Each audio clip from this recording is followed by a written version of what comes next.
Hello and welcome to the second session, to the second recording about grammar for first year Spanish. First of all, I want to apologize for any ambient noise that you pick up. I'm recording from my home as you're all studying from your homes as well. So you know what that means. Disruptions of noises around and all this. We're not in a studio, so hope you can hear me all right and understand what I'm presenting. Today we're going to recap what we were doing last week, which was agreement and inflection. We're going to look at verbs and conjugations and regular verbs in the infinitive, which is the basic form of the verb, and also forming basic questions and negatives in Spanish. So far last week we looked at how groups of words that are composed by an article, noun, and adjective work together, and how we mark the gender and the number of these words, if you remember. You can recall by watching the video again or having a look at the notes. You can always send us questions and we will try to answer them. You can also start forums in Blackboard discussion boards, and you or your classmates can help each other understand these materials. We also look at how they work with place names. But today we're going to focus on the most important word if you wish, in the Spanish language, which is the verb. Everything revolves around the verb. And what you have in front of you is the present tense regular conjugation, which has, in Spanish, we have three endings: cantar, AR, comer, ER, and vivir, IR. So as you can see, the first person, yo, I, has always an O. So we remove the ending, AR, ER, or IR, we take it off, and then add an O. So yo canto, yo como, yo vivo. Two is a form of you. You for a friend, someone that you know very well, familiar, and singular. So for AR, we have cantas, ER, comes, and vivir, vives, IR. I should say that cantar means to sing, comer, to eat, and vivir, to live. You have it there on the screen anyway. Él, ella, he, she, or usted. Usted is another form of tú, but in Spanish we have two forms of tú, of you. Sorry, I'm a bit confused there. Sorry about that. So, tú and usted mean you. Usted is a formal, kind of respectful way of talking to someone you don't know yet, or talking to a superior. So we use the third person singular ending for this. Usted canta, usted come, usted vive. Okay. Nosotros and nosotras, we masculine nosotros, we feminine nosotras. I should say that when there is a collective, you have a choice, but normally we tend to use the OS, the masculine. But things are changing a little bit in terms of this masculine strength that it has been embedded in the language through the centuries. So we have cantamos, comemos, and vivimos. You also have a feminine and a masculine of vosotros, which should be your ye, you plural, you familiar, my friends, ye guys, ye lads.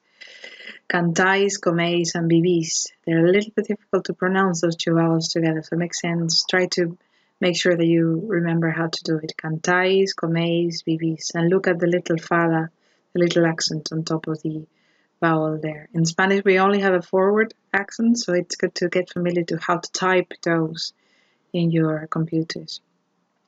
And then ellos, ellas, and ustedes. So again, we have a plural formal when we refer to an audience that we don't know yet, or to, for example, in an interview when we don't know the members of the panel, they are our superiors. Cantan, comen, and viven. Okay, so you can see that this is quite simple to remember. Okay. So what we have here is always what we call the basic form of the verb, and then the endings. You can see here as well that we have stress. Okay, so stress is where your most vocal strength goes when you pronounce a word. Canto, cantas, canta, cantamos, cantáis, cantan. Como, comes, come, comemos, coméis, comen. I'm exaggerating a bit so you hear it. Vivo, vives, vive, vivimos, vivís, viven. What I was going to say, sorry, before I go ahead, is that, as you can see, most of the time, the stress comes in the second syllable. If I start counting from the back, to, can, okay? That's the second syllable. Counting from the last letter always, okay? So if it doesn't do that, sometimes we mark it with an accent, okay? So you'll see that later on. Don't worry too much about it yet. We have a group of verbs called reflexive verbs. If you did French, you've bumped into these guys before. So basically in reflexive verbs, the speaker is the doer and the receiver of the action. And they're a little bit tricky because in English you don't really use them, okay? So we have verbs like this, levantar, AR, okay? Levantarse, that se over here, I'm gonna mark it for you, se, tells us exactly where that this is a reflexive verb, that we have to treat it especially. So how do we do it? We get a reflexive pronoun, which is this set over here that I'm marking. Mete, se, nos, os, se. Okay. Yo, me, tú, te, él, ella, usted, se, nosotros, nos, vosotros, os, ellos, ellas, ustedes, se. And then we conjugate the verb normally, and in this case, this verb is regular. So yo me levanto, tú te levantas, él se levanta, nosotros nos levantamos, vosotros os levantáis, ellos, ellas, ustedes se levantan, okay? This means to get up. So in Spanish, we literally say, I get myself up. Why? Because you can get someone else up, okay? So if I do get someone else up, then I'm not using a reflexive verb. But if I do myself, I get up. I get myself up, we say, okay? Now, important to know, and that's probably why we don't have it bolded, the subject pronouns, which are yo, tú, él, ella, usted, nosotros, vosotros, ellos, ellas, and ustedes, and I'm marking there with a cursor, can be omitted. We don't need them. Why? Because this O always goes with yo, this AS always goes with tú. This one has three people that it could go with, and sometimes you can see the subject pronoun in dash, but amos only for nosotros, ais only for vosotros, and again, for three people, for three subjects. So we can leave them or not. So you're going to see that in Spanish many, many times you're not going to hear the subject because it's already marked in the verb. So let's practice. It says, form the correct forms of the following verbs. Nosotros. I'll give you a few minutes. Nosotros trabajamos. Very good.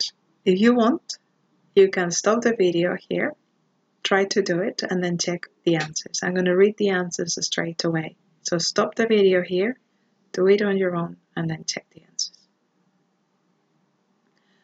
Vosotros os bañáis. Accent on the A. Tú abres. Yo ceno. Usted bebe. Vosotros nadáis, with an accent on the A. Él envía. Ustedes suben. Nosotros nos despertamos. Ellos comen. How do you do? How many did you get right?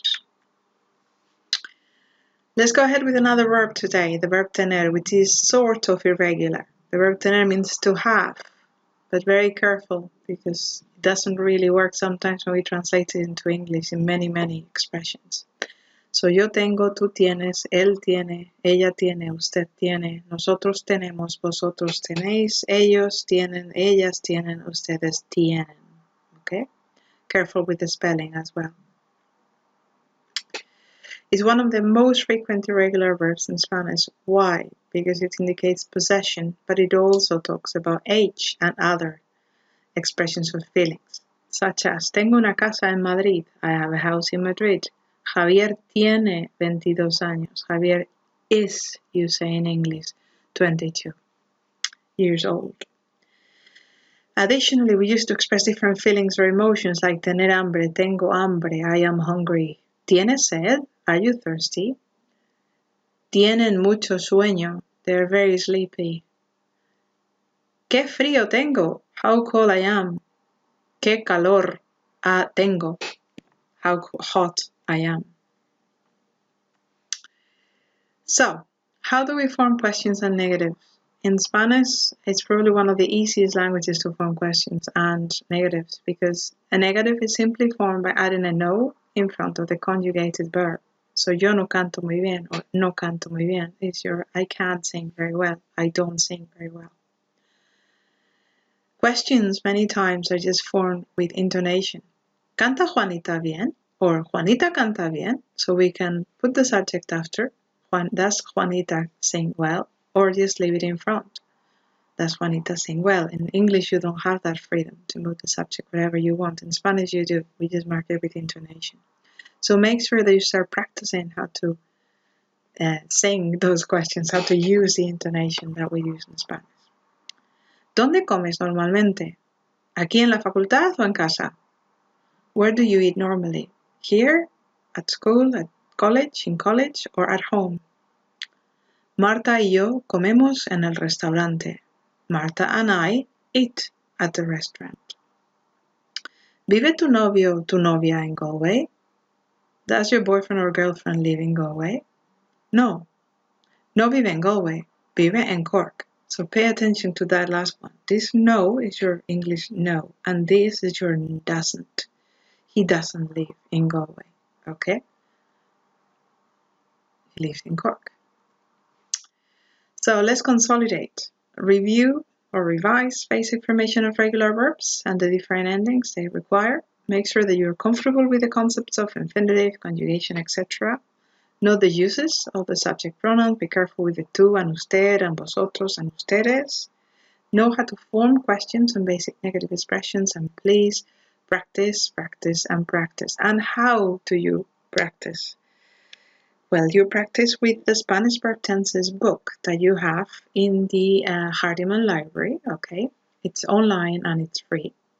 And in that Spanish verb tenses book, you have already a whole chapter dedicated to regular verbs, okay? It's explained in English and it has plenty of translation exercises and it's free. So you don't have to worry about purchasing anything, okay? Thank you very much.